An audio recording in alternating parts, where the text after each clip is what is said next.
forecast for this weekend, I'm thinking I might bring the convertible out finally. Package for you. You can take a look at that whenever you want to. But got a few things to talk about today. Main topic of conversation is the bypass, the Regina Bypass. Now, as you're obviously aware, every time that this issue comes up, the city of Regina, and specifically yourself, continue to claim to the media that the city has isn't responsible for the location of the bypass along Tower Road. But I want to make sure that the public is properly informed and understand this properly.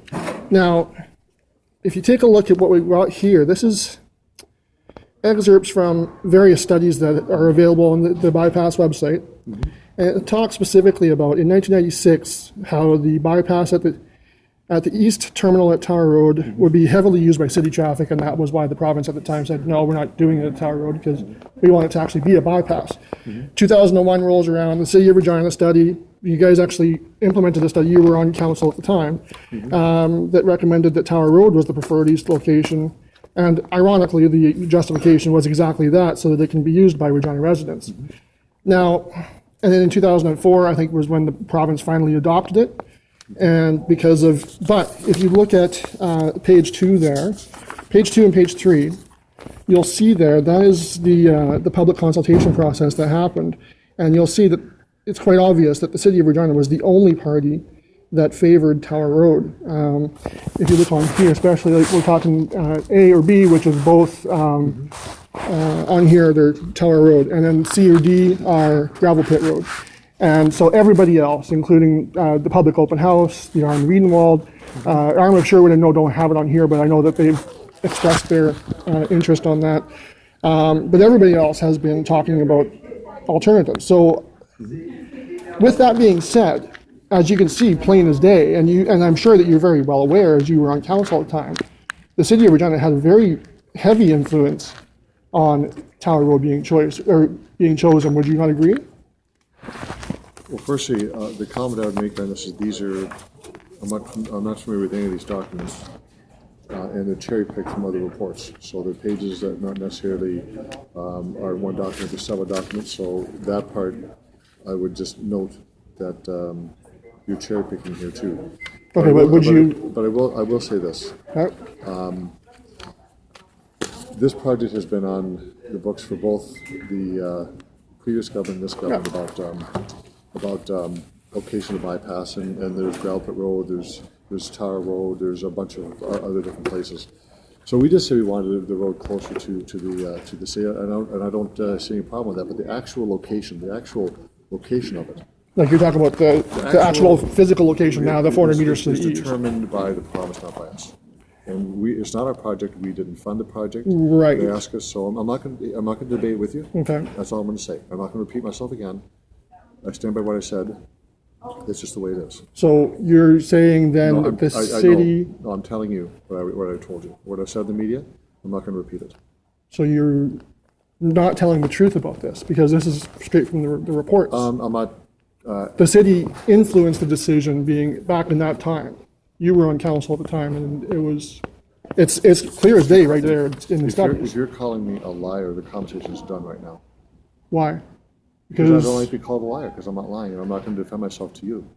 I stand by my comments, and that's it. I'm not saying anything more about it. So, okay, so then you're still going to stand by the comment that basically the province is the one that's influenced, even though documents The province, publicly... If you would read the documents... I've read every document, thank you. You haven't read any of this, obviously. Well, because it's all cherry-picked from different documents. So well, I'm not going to give you a 500-page report. I'm trying to give you the... Do you want me to answer, or do you want to go on? Well, what would you prefer to do? Okay. Well, I mean, what would you prefer to do? I'd prefer you to give me the straight answer on this. I've already done it. I said we certainly had input, yes. But Yeah. the decision is made by the province, not by the city. Well, obviously, like, it's a provincial project. I think you would agree with that. We have certainly had input. We didn't make the final decision. Well, yeah, I mean, that's a technicality in terms of... It's not a technicality. It's the actual truth of the matter. If you can't accept it... So you're saying because the province signed off on it, that's... They made the final decision. Yeah, I know, but of course, you can't make the decision because it's not a provincial, Right. a municipal project. Bingo. But you can influence the decision, and that was part of the public Influence you give consultation. input on but not influence, input on it. They make the final decision. It's their project. They're spending the $2 billion. Okay, well, we'll leave that as is then. Now, the second thing is talking about actual Regina plans. This is talking from 2001, when the city of Regina had, or when the province had said that the bypass was going to come off of Ring Road just before Wascana Parkway there, and then along over to Tower Road. And the city's growth plan, as you'll see in the next two pages, even up to 2011, was only talking about developing out to Tower Road, not anywhere past it. Now, what's interesting with this situation is that now in 2013, we come around full circle, and then the city chose to go and annex lands east of Tower Road. Can you explain to me why that was? Because it's not in our OCPs, it's not in any growth plans, it never has been. So all of a sudden we're doing that. Well, okay, this one, you're cherry picking, and so it's hard to comment on exactly where these come from. So it says right there, this was Regina Development Plan 2011, this is from these reports. I the totality of the report itself. I'll just say this, that this trialpha report you're referring to on this page here is a road network plan that we internally have done with not a lot of consultation with the province in terms of what might be there. That's why it's a plan for the future. Yeah. And a lot of these are plans for the future where we think we may want to go. Absolutely. And these may or may not be, because I don't have the actual annex lines in front of me here, that these are possibilities for development of the future, not that they're actually going to happen. But that's the whole point of an OCP, right? Is the 25-year plan is what we're going to be hopefully expecting the next 25 years. So here we have a 25-year outlook of how we're going to grow, and yet nothing east of Tower Road is in there. So all of a sudden, 2013 comes around, we say we want east of Tower Road. How does that work? Like, isn't that the whole point of the OCP, so that we don't have to take these? We talked with the Arm of Sherwood, and we agreed on lands to be annexed. But there was no reason as to why. Like, it wasn't in your OCP. Like, when I'm reading the Annexation Act, it's talking about there has to be justification if the RM and the city don't agree. But we agreed. Well, We agreed. Okay, so the question becomes, what is the justification for annexing those lands when it wasn't in your OCP? What's the point? What point are you making? The OCP is a 25-year plan, right? So why are we going to be designing a 25-year plan when we don't even stick by it? We just stuck by it. Well, we didn't, because... I'm not going to debate it with you. You stuck with it. Okay, and of course, then I won't even get into this because you're going to freak out on that one, so I'm not even going to bother with that. Well, it's that one there is, no, sorry, not that one, 2 pages back. This is basically the Wascana village that you guys had fought hard to get against, and now it happens just to be on the city side of the new bypass. So this decision of that location is the province, not ours. I know that's why I said I'm not going to bother, because that is a whole other can of worms that can talk about. But as you'll see here in this page here, this is an important page. This is back in May 2013. There was a 4-day workshop, and it involved several parties. And as you'll see, the parties that were involved here were Ministry of Highways, was the majority of it, the Triple M Group, which is the consultants. But the ones that concern me here are Harvard Developments and SaskCan Pulse Trading, I don't even know what this is from. because this is from one of the reports that the province has put together. Okay, so I'm not commenting on this. I don't know the source of it. You can pull out one page on this one, and what this looks like to me is that this is a group of landowners. Yeah, and this was, you'll see up top, it says what that was. It was a workshop to determine exactly where the bypass would be located when it moved 400 meters to the east. And so it just happens to be that we have major landowners that are involved in these discussions, which I don't think they should have been. But the question then becomes... The question becomes is that you should be asking the province about this, not me. This is a province bringing people together to talk about this. And this is their project, not ours. Period. Full stop. You have no association with the annexation of those lands. That the same ones that are being used for the baseball park relocation. I'm just saying that this is a provincial issue, and they're looking at, again, I haven't seen the whole report, so you're cherry picking. I'll So- send you the whole, I'll send you 500-page reports. But I'm not So gonna- you'll see them all. You won't read them, but, See this page? Yeah. I'm not gonna comment on that page, because there's more context to it. because you see some, No, it's Yeah. it's your cherry picking, so I'm not gonna Okay. comment. I will say though, that's a provincial, you should talk to the minister responsible, the Minister of Highways, and ask them about that. the Aurora Retail Complex, that's a city issue. As you'll see here with this is what the original bypass location was going to be. Of course, it would have cut off any possible development there. So that's one of the reasons why it was moved over 400 meters to the east. And this is something that is my concern because the city definitely has a say in this because this is No, we actually. Shelf Lang J. We didn't have a say in this. No, in terms of Aurora. Okay, again, I don't have any information on this one, other than to say that the change of the design on this location, or how it moves from Victoria Avenue down to Tower Road, is completely a provincial decision to do it, not ours. They do a different, I've never seen an application before us on this Aurora site. This may be something that was with, that I know, recognize anyway, it was with the Arbor Sherwood or something, but I don't. No, this was actually at your southeast community planning. This is where this came from. But the question, I guess, becomes, is I know that Shelf Lang J had owned that land for quite a number of years, and they had been asking the city to annex those lands so that they could service them. And they never got the approval, they never were allowed to, and I guess my question is why? And I don't know why. I'd like you to find that out for me if you could, please, because that is a city issue.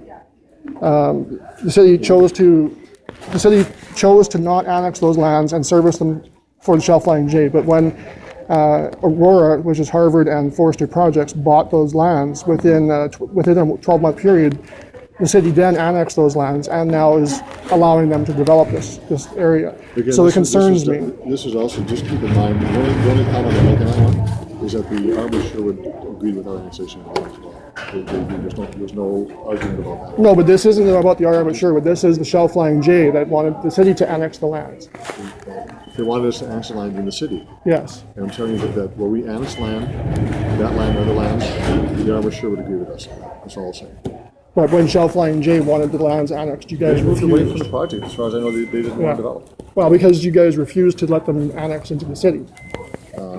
They're a major corporation. They're not going to just up and leave for no reason at all.